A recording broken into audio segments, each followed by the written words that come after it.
يا عين فيض الله والعرفان يسعى إليك الخلق كالظمآن.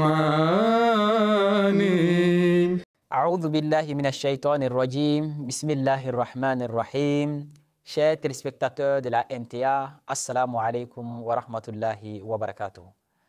Bienvenue à tous et à toutes dans cet épisode de notre émission La connaissance divine, une lumière pour l'âme.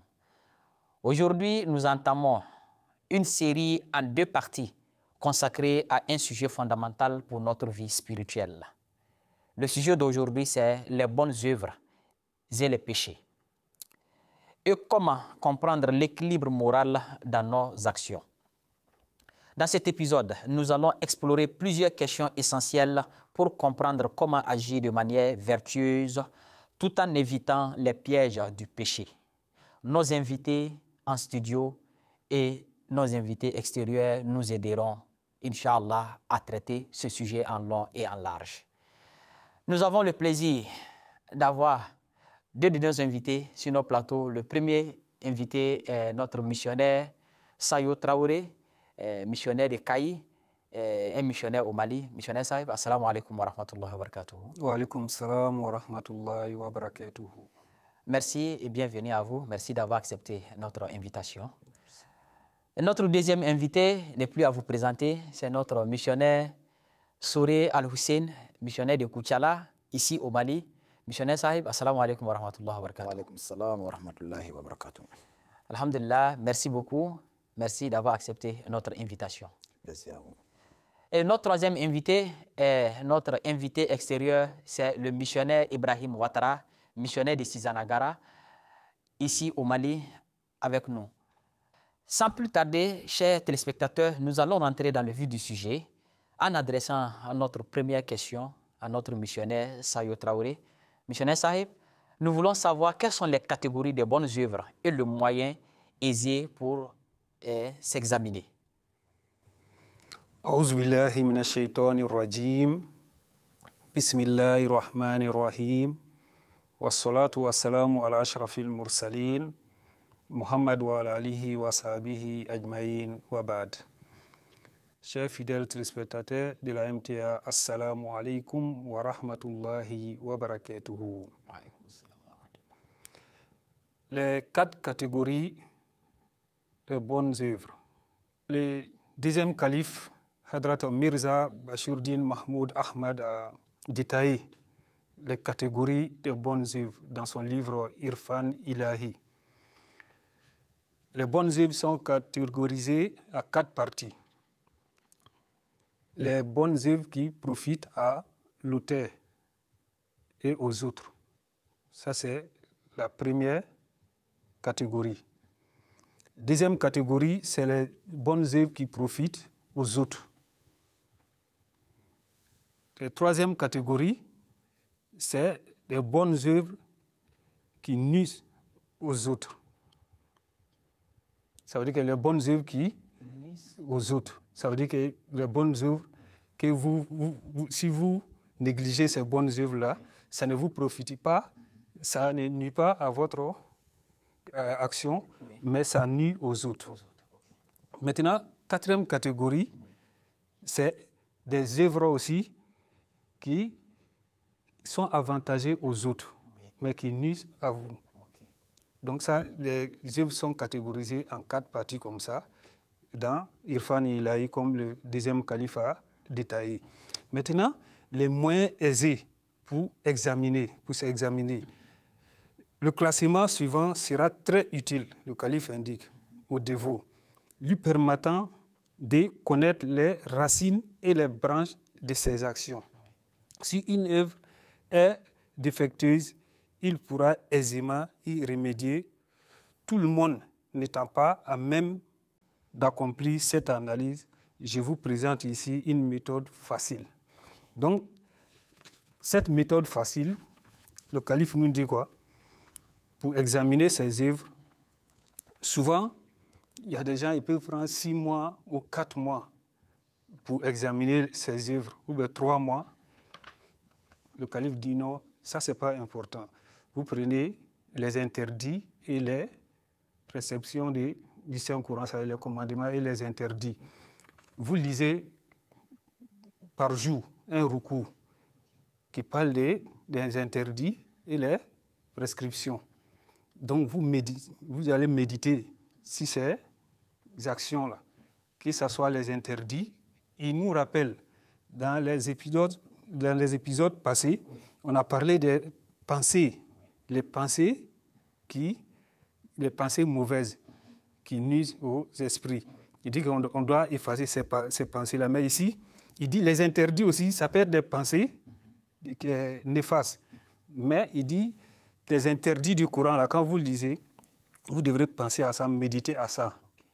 Est-ce que moi, je ne fais pas ça? Est-ce que je me suis éloigné de ces interdits-là?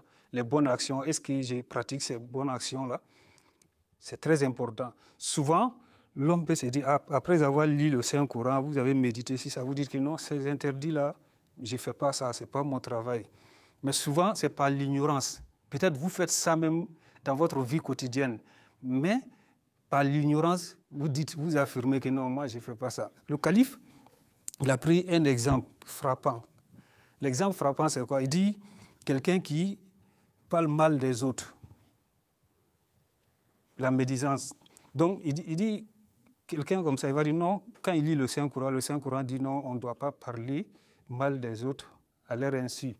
Donc maintenant, il dit non, moi, je ne fais pas ça. Alors qu'il fait ça, puisque lui, la définition de parler mal des autres à leur insu, lui, sa définition est que si j'ai dit la vérité, donc ce n'est pas une médisance. Donc maintenant, mais si ce n'est pas la vérité, là, ils sont en train de parler, derrière lui, c'est un péché. Alors que le calife explique très bien, il dit non, ce n'est pas ça. La médisance, c'est quoi? C'est lorsque vous parlez dans le dos de quelqu'un, et puis c'est la vérité. C'est ça qui est la médisance. Mais si vous dites des contre-vérités, ça c'est mensonge. Tous les deux sont des péchés. Donc le calife dit, si vous comprenez ça, vous allez savoir que non, vraiment vous êtes en train de commettre des péchés. Donc comme ça, vous allez pouvoir vous éloigner des péchés en lisant le Saint-Coran, un recours par jour et méditer sur les commandements et les interdits. Jazakumullah Hassan al-Jaza. Maintenant, nous allons nous adresser à notre missionnaire qui est hors studio, missionnaire Ibrahim Ouattara. Nous l'avons posé la question suivante, à savoir quelles sont les définitions et les nuances des différents péchés selon les enseignements spirituels. Nous allons ensemble écouter sa réponse. Quelles sont les définitions et les nuances des différents péchés selon l'enseignement spirituel? Alors, en ce qui concerne cela, il va falloir comprendre que les péchés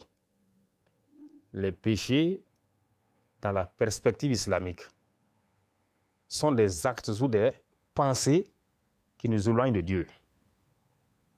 C'est ça, en fait, le péché. C'est ça, les péchés, en fait. Donc, des actes, c'est-à-dire ou bien des pensées même, qui nous éloignent de Dieu. Voilà. Donc, il brise l'harmonie, n'est-ce pas, spirituelle entre nous et perturbe, n'est-ce pas, notre relation avec le Créateur. Ouais, ça brise cette harmonie-là qui est entre nous. Donc, ça nous éloigne, n'est-ce pas, du Créateur. Donc, alors, pour comprendre pleinement la gravité des péchés et leurs effets, il est important de connaître, n'est-ce pas, leur définition et leurs différentes formes. Voilà, il faut connaître, n'est-ce pas, la définition des péchés. Et il faut connaître aussi leurs formes. Voilà, comment sont les péchés. Comment les péchés se définissent-ils et quelles sont leurs formes. Voilà, chaque type de péché nous donne une occasion, n'est-ce pas, d'introspection. Parce que chaque fois qu'on commet un péché, alors c'est une, comment on appelle ça, une occasion d'introspection qui nous est offerte, disons. Voilà. Donc, et aussi une occasion de repentir. Voilà. Et chaque pas vers la purification nous rapproche de Dieu.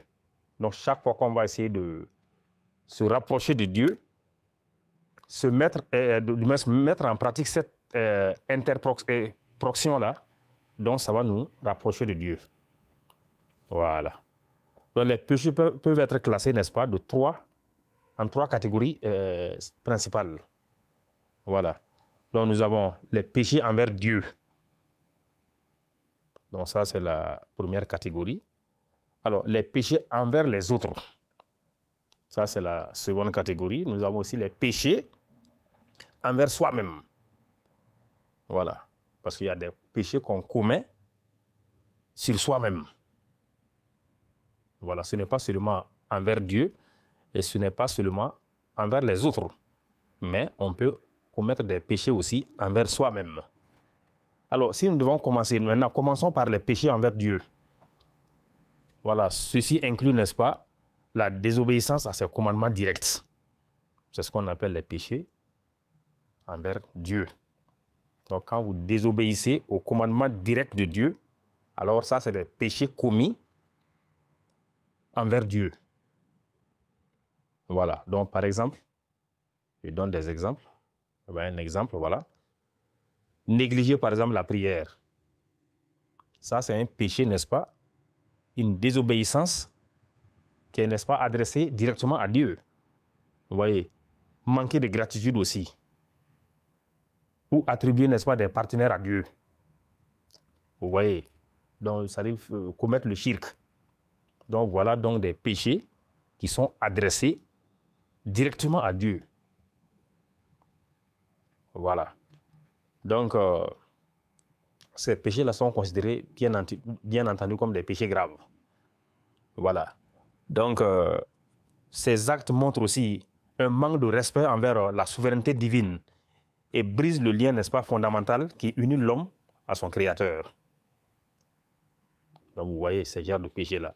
Nous avons la deuxième catégorie de péchés. Voilà. Donc, la deuxième catégorie est celle, n'est-ce pas, des péchés envers les autres. Ça, c'est les péchés qu'on commet envers les autres. Voilà. Donc, très rapidement, voilà. Donc, nous allons aussi aller en même temps vers la troisième catégorie. Voilà. Donc, parce que je pense que la deuxième catégorie est déjà comprise. Un péché que tu commets, une offense, n'est-ce pas, que tu fais aux autres. Alors, donc ça, c'est un péché commis envers les autres. Donc, il n'y a pas grand-chose à expliquer ici, ça se comprend aisément. Donc, la troisième catégorie est celle, n'est-ce pas, des péchés envers soi-même, comme on l'a annoncé au départ. Donc, ces péchés incluent, n'est-ce pas, des comportements autodestructeurs, par exemple. Qu'est-ce qu'on entend par ça? Nous avons, par exemple, quand on néglige sa propre santé physique. Là, c'est un péché autodestructeur. Voilà. Donc, la consommation, par exemple, excessive de substances nocives. Ça, c'est un péché, n'est-ce pas, autodestructeur. On se détruit soi-même. Alors que Dieu nous dit de prendre soin de notre santé. Donc, le fait même de prendre soin de notre santé est une adoration. Voilà, donc, voilà un peu ce qu'on puisse dire concernant cette question. Jazakumullah Sanal Jaza, nous disons merci beaucoup à notre missionnaire Ibrahim Ouattara pour cette belle réponse. Et Inch'Allah, nous espérons les retrouver dans d'autres épisodes de cette même émission, Inch'Allah.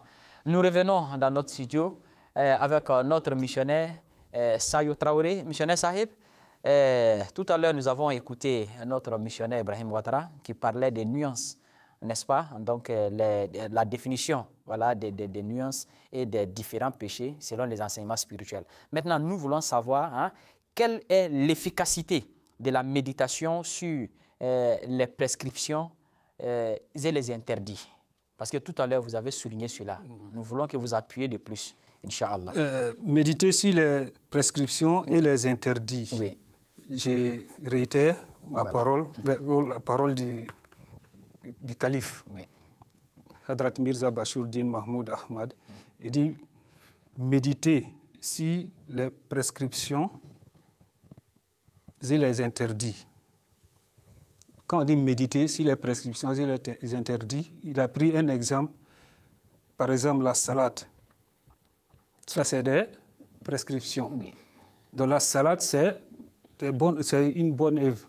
Donc la salade, là, quand vous méditez, vous pensez les bienfaits de la salade, qu'est-ce que la salade peut vous apporter. Par exemple, saum, jeûne. Donc quand vous jeûnez, qu'est-ce que ça peut vous apporter physiquement, spirituellement? Ça veut dire les bienfaits des bonnes œuvres. Donc vous méditez sur ça. Ça va vous encourager à avancer dans le voyage spirituel. Donc, en même temps aussi, les interdits, vous méditez sur les interdits. Par exemple, la calomnie, la fraude, le vol, les inconvénients de ces mal-là. Vous devez réfléchir à ça, méditer à tout ça. Vous allez voir que vous allez avoir des remords pour les actes posés précédemment. Donc ça vous encourage encore d'avancer et de vous éloigner de ces maux-là, de ces péchés-là. Et ça va vous encourager d'augmenter encore d'ardeur en faisant la salade, en faisant le saum. Jazakumullah sanal jaza, missionnaire Sahib.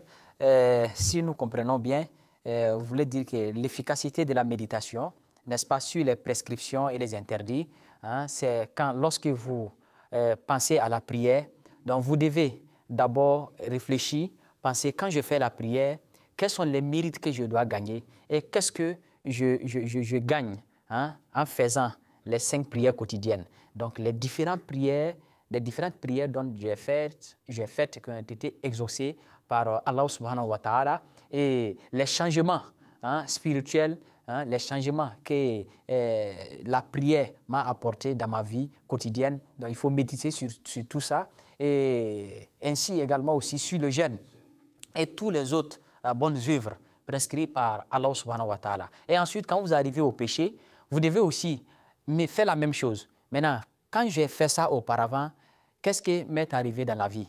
Bon, les gens ont perdu confiance envers moi. Les gens m'ont vu comme un homme qui ne mérite pas, hein, un homme sans honneur. Voilà, un homme qui n'est pas digne de confiance, un homme qui n'est pas responsable. Comment j'ai été traité? Voilà, donc vous devez penser à tout ça. Je n'étais pas respecté dans la société. Et puis quand vous pensez à ça, vous comprenez immédiatement les méfaits de ces différents péchés. Donc ça vous, n'est-ce pas, vous encourage à vous éloigner de plus de ces péchés-là et, n'est-ce pas, de regretter ce que vous avez déjà fait pour pouvoir faire beaucoup d'istighfar, demander pardon à Allah subhanahu wa ta'ala, ce qui va renforcer votre relation, hein, avec Allah subhanahu wa ta'ala. Vraiment, jazakumullah sanal jaza pour ces explications. Et nous allons revenir vers notre missionnaire Souré. Nous allons vous poser la toute dernière question qui est, hein, à quel moment les conseils prodigues, hein, peuvent-ils nous être utiles? J'ai mal posé la question. Voilà. Maintenant, nous allons nous adresser à notre missionnaire, Al-Hussein Souré.